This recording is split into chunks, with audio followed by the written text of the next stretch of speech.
Kuwait কাতার মানুষের কোনো দল আছে? তাদের সংবিধান কি? বাংলাদেশে এত দল কেন? আমরা মুসলমানেরা খাদ্যে ভেজাল দেয় কারা বেশি? বাংলাদেশে হিন্দু না মুসলমানেরা? ওজনে কম দেয় কারা? জেনা করে কারা বেশি? দুর্নীতি করে কারা বেশি? হিন্দু না মুসলমানেরা? আমরা। যেটা বলবো বলবেন যে আমরা। অথচ আমরা মুসলিম। হাজি সাহেব কাপড় বিক্রি করছে, বলছে যে আল্লাহর কসম 5,000 টাকা দিয়ে কিনায় আছে, অথচ কিনা আছে 2,000 টাকা। যখন মিথ্যা কথায় কাপড় বিক্রি করছে তখন 2 বার হজ করা। মাদ্রাসার প্রিন্সিপাল বলছে যে আমি সুপারিশ করবো না, 5 লক্ষ টাকা মিষ্টি খাওয়ার জন্য দিতে হবে। মাদ্রাসার প্রিন্সিপাল যখন বলছে 5 লক্ষ টাকা না দিলে আমি সুপারিশ করবো না, তখন মাদ্রাসার প্রিন্সিপালের 4 বার হজ করা আর 14 বার উমরা করা আছে। এটা মাদ্রাসার প্রিন্সিপাল। বাবা বুঝেছেন কি? তোমার আপনি খাবেন না, তো খাবে। বক্তব্য তো রেকর্ড হলো, আমি কোন দলের ছাপায় গাইতে আসি। আমি কেন আমার খেয়ে আমার পরে আমি কেন অন্য দলের ক্যাম্পাস করতে হবে? ইসলাম নেতার পরিবর্তন চায় না, বলে তো কিসের পরিবর্তন চাই? নীতি। আপনিই থাকবেন, আপনি আপনাকে থাকতে দিবে না তো আমার খাওয়া লাগবে। যে কোনো করলে মেম্বার হতে গেলে যদি 1 কোটি টাকা লাগে, 1 কোটি টাকা খরচ করবে। কেন? আর ঠান্ডায় থাকে, মেম্বার হওয়ার পরে 14 কোটি খাবো, তো খরচই করে খাওয়া ঠান্ডা। কথা বুঝে নেব না। আর এই জন্য ইসলাম মেনে নিতে হবে। ইসলামের নেতা নির্বাচন হবে সিলেকশন, আর আপনার এই গণতন্ত্রের নেতা নির্বাচন হয় ইলেকশন। এই গণতান্ত্রিক পদ্ধতিতে নেতা নির্বাচন কিয়ামত পর্যন্ত আসলে ভালো মানুষ আসতে পারবে না। কথা বুঝেছেন? তার প্রমাণে 52 বছর আপনি দেখেন কি সুদ বন্ধ করতে পেরেছে কোন মুসলিম সরকার এসে? ওই মদ বন্ধ করতে পেরেছে? মাদক বন্ধ করতে পেরেছে?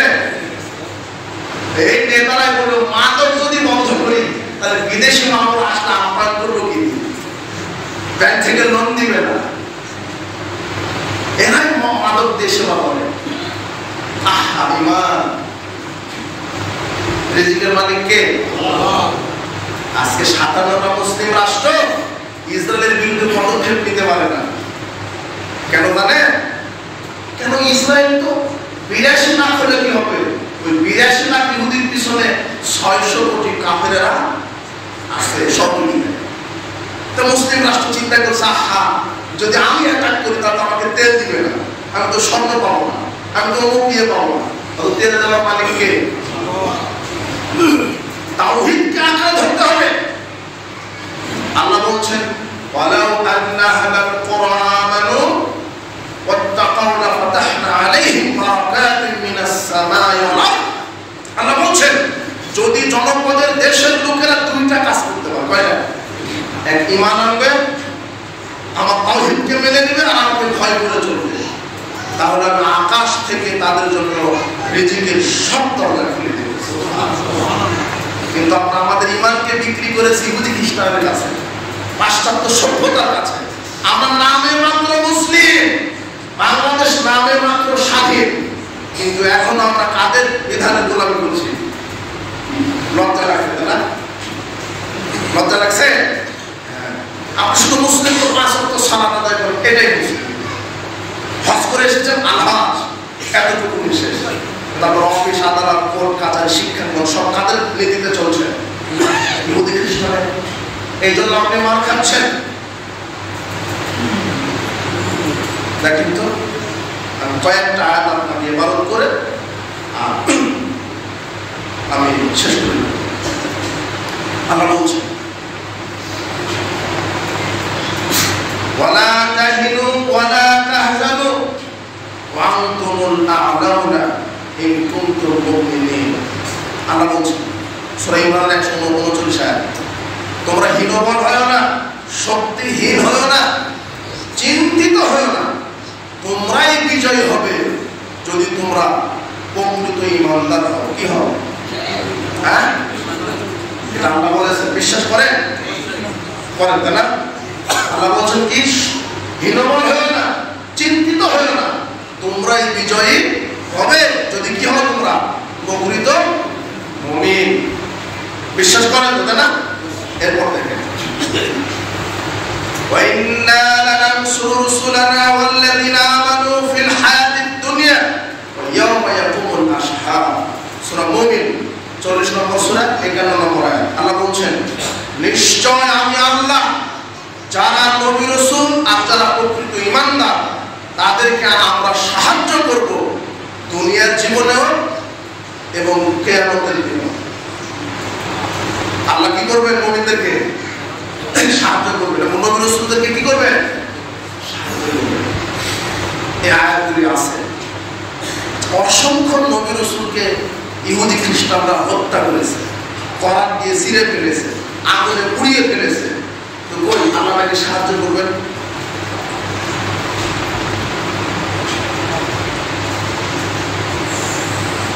খাব্বাব রাদিয়াল্লাহু আনহু রাসূল সাল্লাল্লাহু আলাইহি ওয়াসাল্লাম বসে আছেন।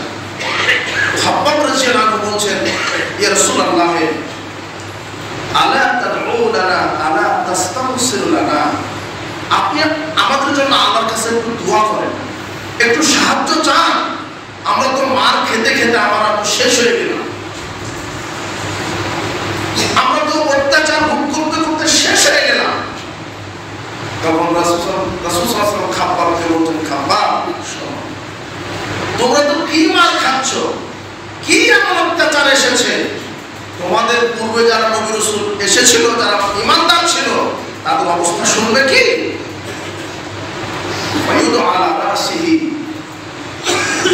আমাদের পূর্বের নবী রাসূলদেরকে রাষ্ট্রশক্তি, জনগণ, কুফরি শক্তি, বাতিল শক্তি নবী রাসূলদেরকে ধরত, সাধারণ মুসলিম নারী পুরুষ, মুমিন ঈমানদার নারী পুরুষকে ধরত, ধরে গাছের সাথে বেঁধে রাখত, রেখে তাদের মাথার উপরে করাত রাখত। করাত দিয়ে জীবিত নবী রাসূল, মুমিন ঈমানদার মুমিনদেরকে ছিঁড়ে দ্বিখণ্ডিত করে ফেলত। অপরাধ কি? শুধু আল্লাহকে মানে। কাকে মানে? শুধু আল্লাহর বিধান মানে। এই অপরাধ জীবিত মুমিন নারী পুরুষকে করাত দিয়ে ছিঁড়ে ফেলত, নবী রাসূলদেরকে ছিঁড়ে ফেলত। লা ইয়াসুদ্দু যালিকা দ্বীনি, এরপরেও পাক্কা ঈমানদার তার দ্বীন ধর্ম ত্যাগ করে নি। আর তুমি সামান্য মার খাচ্ছ, এতেই আমার কাছে দোয়া। আল্লাহ বলছেন সূরা বাকারা 214 নম্বর আয়াত, আম হাসিবতুম আন তাদখুলুল জান্নাহ, তোমরা কি ভেবে নিয়েছো জান্নাতে চলে গেছো? তোমরা কি ভেবে নিয়েছো জান্নাতে প্রবেশ করেছো? ওয়ালাম্মা ইয়াতিকুম মাসালুল লাযিনা খালাউ মিন ক্বাবলিকুম, অথচ তোমাদের উপরে এখনো ওরকম বিপদ আসেনি, ওরকম কষ্ট, নিপীড়ন, নির্যাতন আসেনি যেমন তোমাদের পূর্বপুরুষদের উপরে এসেছিল। শোনো, মাসাতহুমুল বাসাউ ওয়াদ দাররাউ ওয়া যুলজিলু, পূর্বের নবী রাসূলদের উপরে, পূর্বের মুমিন নারী পুরুষের উপরে এত অত্যাচার নির্যাতন চালানো হয়েছে, তারা দুঃখ কষ্টে তারা বিচলিত হয়েছে। হাত্তা ইয়াকুল রাসূল ওয়াল্লাযিনা আমানু মাহু, এমনকি সেই যুগের নবী রাসূলগণ, সাধারণ মুমিন নারী পুরুষগণ দুঃখ কষ্ট নিপীড়ন সহ্য করতে না পারে তারা বলেছে, মাতা নাসরুল্লাহ, আল্লাহর সাহায্য কখন আসবে? আল্লাহ বলে দিয়েছেন, আলা ইন্না নাসরুল্লাহি করিব, আল্লাহর সাহায্য অতীব নিকটে। তো নিকটে কখন? নবী রাসূলকে মেরে শেষ করে দিয়েছে, মুমিনদেরকে করাত দিয়ে চিরে শেষ করে দিয়েছে। শুধু কি তাই? আরেকটা ঘটনা শুনেন। কুতিলা আসহাবুল উখদুদ, সূরা বুরুজের 4 নম্বর আয়াত। আল্লাহ বলছেন, অগ্নি আলারা অভিশপ্ত হয়েছে, অগ্নিকুণ্ডের মালিকেরা অভিশপ্ত হয়েছে। এই আয়াতে রাসূল সাল্লাল্লাহু আলাইহি ওয়াসাল্লাম বলছেন, শোনো, বহু বছর পূর্বে একজন বনী ইসরাইলের একজন বাদশা ছিল। সেই বাদশার একজন জাদুকর ছিল। জাদুকর যখন বৃদ্ধ হয়ে গেল, জাদুকর তার বাদশাকে বলছে, বাদশা, আমি তো বড় হয়ে গেছি, আমি তো মারা যাব, আপনি আমার মাধ্যমে বিভিন্ন গণনা করে নিতেন, বিভিন্ন কাজ করে নিতেন, আমি মারা গেলে আপনাকে কে সহযোগিতা করবে? একজন যুবককে নিযুক্ত করুন, আমি যুবককে জাদুবিদ্যা শিখিয়ে দিই, আপনার কাজে সহযোগিতা করবে। বাদশা জাদুকরের কথা মতো তাই করলো, যুবককে নিয়োগ দিল। যুবক জাদুকরের কাছে জাদু শিখতে যেত প্রতিদিন।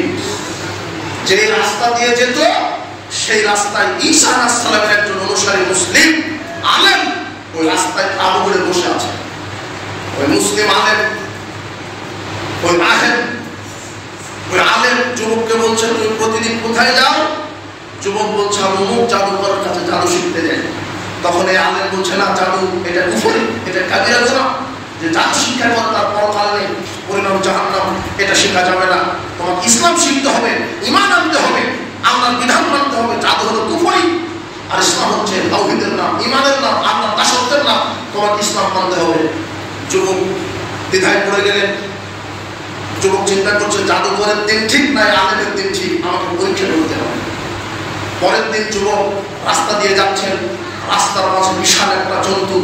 তখন যুবক চিন্তা করলো আজকে পরীক্ষা করব যে জাদুঘরের দিন ঠিক না এই আলেমের দিনটা ঠিক, আজকে পরীক্ষা হবে।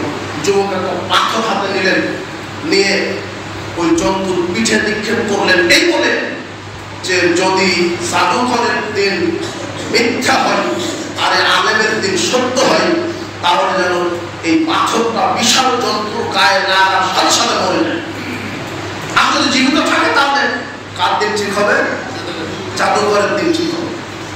বালক পাথরটা নিক্ষেপ করলেন, পাথরটা লাগার সাথে সাথে বিশাল জন্তু মারা গেল। তখন বালক বুঝতে পারলেন এই ইসলাম, এই দিন, এই আলেমের দিনটা কি। এই ঘটনা সারা রাজ্য হয়ে গেল। এই ঘটনা এই বালকটা এই আলেমকে বললেন। তখন আলেম বলছে বা তুমি তো আমার চাইতে বড় কামেল, তুমি তো আমার চাইতে বড় সম্মানী, তোমার দ্বারা আল্লাহ এই কেরামত দিয়েছে।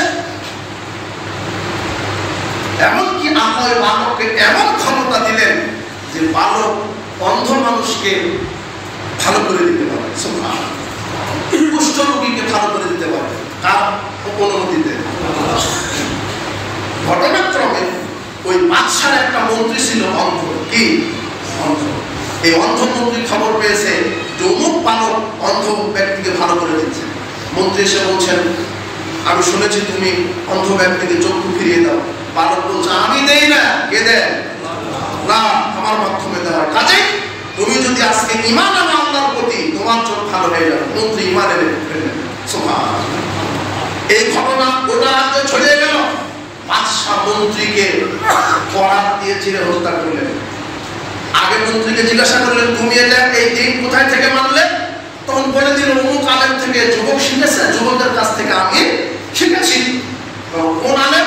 ওই আলেমকে নিয়ে আসো।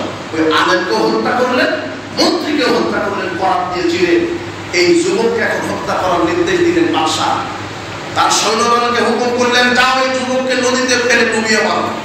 নদীতে ডুবিয়ে মারতে গেল, যত সৈন্য গিয়েছিল সব সৈন্যরা ডুবে মারা গেল। বালক আল্লাহ রক্ষা করলেন। বালক চলে আসলো আমার বাদশা আমার সৈন্যবাহিনী, নতুন সৈন্যবাহিনী পাঠিয়ে বললেন পাহাড়ে উঠিয়ে ধাক্কা মেরে নিচে ফেলে দিয়ে হত্যা করা গেল। পাহাড়ে উঠালো, যেই সৈন্যরা তাকে উঠালো সব সৈন্যরা পাহাড় থেকে পড়ে তারাই মারা গেল। বাচ্চাকে কে রক্ষা করলেন? আমার কেউ মারতে পারে না। তখন এই বালক বলছে বাদশা আমাকে মারতে পারবেন না, তবে আপনার রাজ্যে সব আপনার প্রজাদেরকে একত্রিত করুন, লক্ষ লক্ষ প্রজাকে একত্রিত করুন, আর সেই প্রজাদের উপস্থিতিতে আমার দিকে তীর নিক্ষেপ করবেন। এই কথা বলে, কোন কথা?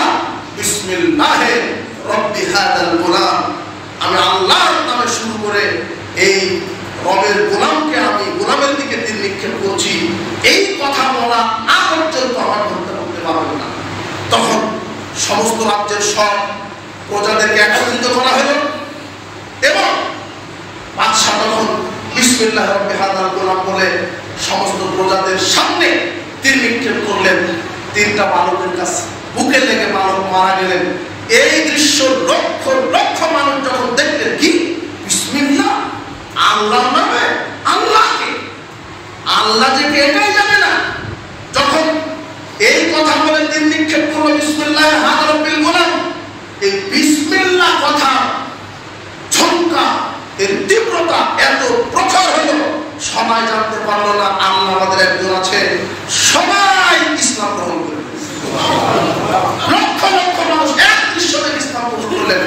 তখন দেখেন এই বাদশা তখন রাগ এবং সভা হয়ে এই লক্ষ লক্ষ মুসলিমের জন্য বিশাল গর্ত খনন করে আগুন জ্বালিয়ে এই লক্ষ লক্ষ মুসলিমকে পুড়িয়ে মেরে ফেলবে।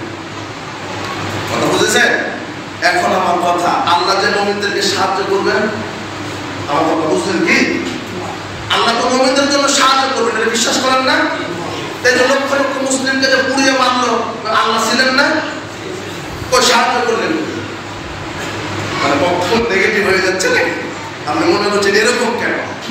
নবী রাসূলকে করাত দিয়ে চিড়ে ফেলেছে, আল্লাহ আপনার সাহায্য করবেন? মুমিনদেরকে করাত দিয়ে চিড়ে ফেলেছে, আল্লাহ সাহায্য করবেন? আপনি মনে করছেন আল্লাহর সাহায্য মানে নগদ। কথা বুঝেননি মনে হয়? আল্লাহর সাহায্য মানে কি নগদ? জি না, আল্লাহ নগদও পারেন, দুনিয়াতেও পারেন, আখিরাতেও। হ্যাঁ, মুমিনদের এই দুনিয়ায় শেষ নয়, মুমিনদের জন্য পরকালে কি রেখেছেন আল্লাহ? জান্নাত। আর যে কাফের মুশরিকরা আজকে মুসলিমদের উপর নির্যাতন করছে, এদের দুনিয়াতেই ক্ষমতা থাকবে, পরকালে এদের কোনো ক্ষমতা নাই। এদের পরিণাম কি?